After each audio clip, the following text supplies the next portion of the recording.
Bonjour à tous, c'est Pulpi et j'avais envie de vous faire un petit vlog rapide, un petit Pulpi Inside. Donc parce que ça fait longtemps que je vous ai pas vu, pour vous dire un peu ce qu'il y a de neuf. Pour commencer, sachez que je ne suis pas mort. Tout simplement parce que vous le savez peut-être pas forcément sur cette chaîne, mais j'ai entamé une chaîne secondaire qui s'appelle Soja.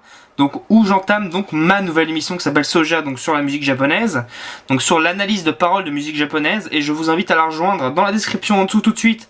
Abonnez-vous aux deux chaînes, comme ça vous perdrez rien de l'actualité de moi-même. Du coup, donc déjà voilà, donc la nouvelle chaîne Soja, abonnez-vous. J'étais un petit peu en stand-by un moment, maintenant je suis en vacances tout simplement parce que je me suis fait opérer. Je l'avais dit beaucoup sur les réseaux sociaux, je me suis fait opérer d'un kyste dans le dos, ce qui fait que j'ai une plaie assez énorme. Enfin, je vous raconte pas le truc. En gros, je suis en plein traitement post-opératoire, ce qui me fait d'ailleurs un peu chier, mais bon, c'est obligatoire, hein, c'est comme ça, c'est l'issue d'une opération, c'est comme ça. En tout cas, tout va très bien pour moi. Mais du coup, je suis obligé de rester un petit peu en mode larve, puisque j'ai pas trop le droit de bouger à cause de mon opération. Du coup, je me suis remis à fond aux jeux vidéo, c'est-à-dire voilà déjà. Donc du coup je réfléchis déjà à une prochaine chronique de Pulpi, même si je me base beaucoup sur Soja. D'ailleurs un nouvel épisode arrivera pour Halloween, Soja numéro 2.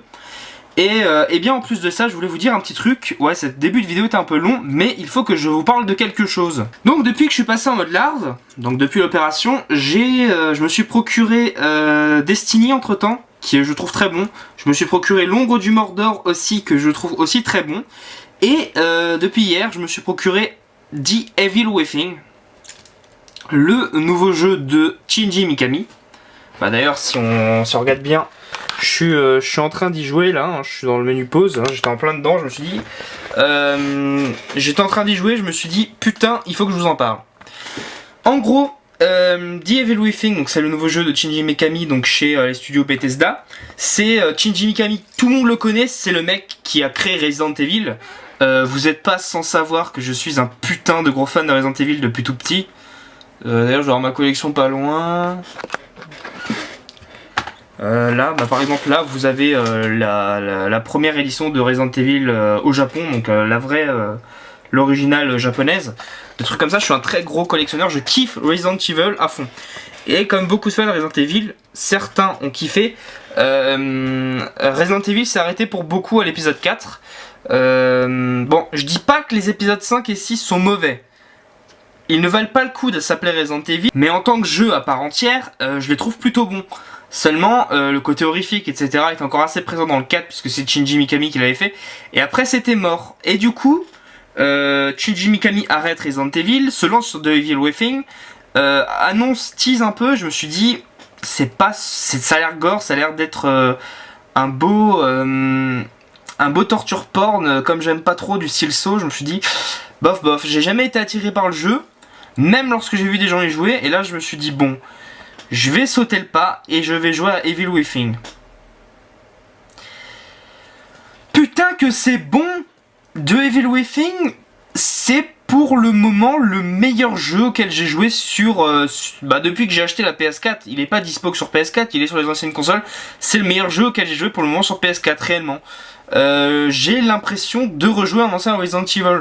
Donc je vais pas vous faire vite fait. Enfin, le speech de Evil Within, vous allez pas le comprendre avant la moitié du jeu, même un peu plus. Là je suis à peine en train de commencer à le comprendre au chapitre 9 quand même, sur 15. J'ai à peu près 8 heures de jeu. Mais je vais mal le dire, le speech, voilà, n'est pas très important, mais n'est pas important au moins au début, mais déjà on est devant un torture porn. C'est ça, un torture porn, hein, c'est bien le cas. Donc on est sur du saut, c'est très gore. On est sur du survival horror, parce qu'au bout d'un moment, vraiment, si vous jouez en mode survie, c'est-à-dire en mode normal, vous allez commencer à plus avoir de balles. Mais ce jeu, moi, ce qui m'a plu, c'est que c'est juste un gros hommage à Resident Evil, mais vraiment pire que ça, c'est le jeu pour les fans. Shinji Mikami était parti à la fin de Resident Evil 4, à la fin de la production, parce que c'était pas vraiment la vision de son jeu, il voulait qu'il fasse un jeu un peu plus action, donc il s'est dit bon je me casse. Mais du coup, Evil Within c'est vraiment ce qu'aurait dû être Resident Evil 5. Shinji Mikami, il a eu deux choses importantes dans sa vie, c'était Resident Evil 1 et Resident Evil 4. Donc deux tournants marquants dans sa vie. Et du coup il s'est dit on va faire un jeu basé sur les souvenirs, un héros qui retourne dans des souvenirs un peu pervers, un peu malsains de certains psychopathes, mais finalement c'est juste les souvenirs de Shinji Mikami quoi, ses meilleurs souvenirs, Resident Evil 1 et Resident Evil 4 quoi, ce qui a changé sa vie.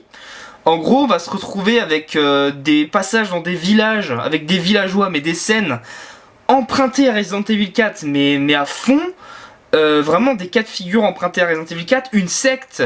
La secte utilise des symboles, des espèces de croix avec une autre croix à l'intérieur, une espèce de flèche vers le bas. C'est le symbole exact, presque exact de la secte de Resident Evil 4. Donc qui étaient les Las... non, les Las Plagas, c'était le parasite, donc c'était les Illuminados, un truc comme ça. C'est exactement le même symbole. On a un symbole d'espèce de psychopathe, je vais essayer de vous le montrer. Cette espèce de symbole là, on le voit apparaître plusieurs fois dans le jeu en rouge. Excusez-moi, mais c'est juste un logo qui ressemble beaucoup à celui-là d'Umbrella. Je trouve, hein, pour ma part. Le premier zombie qu'on croise dans le jeu, ils ont repris exactement la même scène que dans le Director's Cut de Resident Evil. C'est-à-dire qu'on voit le zombie bouffer le mec. Il y a la tête du mec qui se décroche, qui tombe, qui se retourne, et au moment où la tête se retourne, on voit le zombie se retourner tout doucement. Mais ça, c'est du Resident Evil 1. Vous aurez beaucoup de choses empruntées à Resident Evil 4. Rien que quand on rentre dans l'espèce de château de la secte, on voit un grand tableau avec, on dirait que c'est le chef de la secte, on le voit pas vraiment dans le jeu. C'est Lord Sadler, quoi, c'est ça. Et là, en fait, au chapitre 9, j'espère pas trop vous spoiler, hein, donc si vous voulez pas, barrez-vous. Là, on se retrouve dans un manoir. J'ai foutu l'image sur Twitter, elle va apparaître juste ici. On se retrouve dans un manoir. Alors déjà, je sais pas pourquoi, j'ai atterri dans une forêt au début du chapitre 9. Je me suis dit, bordel, ce qu'il faudrait là pour que ce soit l'ultime clin d'œil à Resident Evil, ce serait un manoir. Et là, devant moi, un manoir. On rentre mezzanine, exactement comme dans Resident Evil 1. Je me suis dit, putain, c'est pas possible. Une porte à droite, une porte à gauche. Je me suis dit, je prends la porte à gauche. Il y a une salle à manger. Je prends la porte à gauche et il y a bien une salle à manger avec le fourneau au fond du couloir. Celui-là, on avait l'emblème dans Resident Evil 1. Putain, je trouve ça incroyable. Et on se retrouve avec un jeu d'action, après on commence à perdre nos balles. Ici dans le manoir, on a carrément un mec qui nous apparaît, qui essaie de nous poursuivre avec des zombies qui traversent les portes, des trucs comme ça. J'ai l'impression de revivre Resident Evil 4 et Resident Evil 1 quoi. On est en 2014 et je peux le dire, je me chie dessus. Ce chapitre là, je suis en cours, là je suis mort 2 ou 3 fois là pour le moment. Je me suis chié dessus, mais vraiment, Evil Within, c'est pas le cas sur tout le jeu, mais Evil Within par moment fait vraiment peur. Moi je me suis chié dessus vraiment là juste avant. Et vraiment, bravo Shinji Mikami. Si vous êtes fan de Resident Evil, foncez sur Evil Within. Le jeu lui-même est bien, mais le jeu pourrait presque vous plaire rien qu'avec les références qu'il renvoie à Resident Evil 1 quoi. J'ai plus l'impression de jouer à Resident Evil en jouant à Evil Within qu'en jouant à Resident Evil 6 ou Resident Evil 5. Vous imaginez le truc hein. Et je trouve ça vraiment... Le jeu lui-même est un hommage à Resident Evil jusque dans le nom.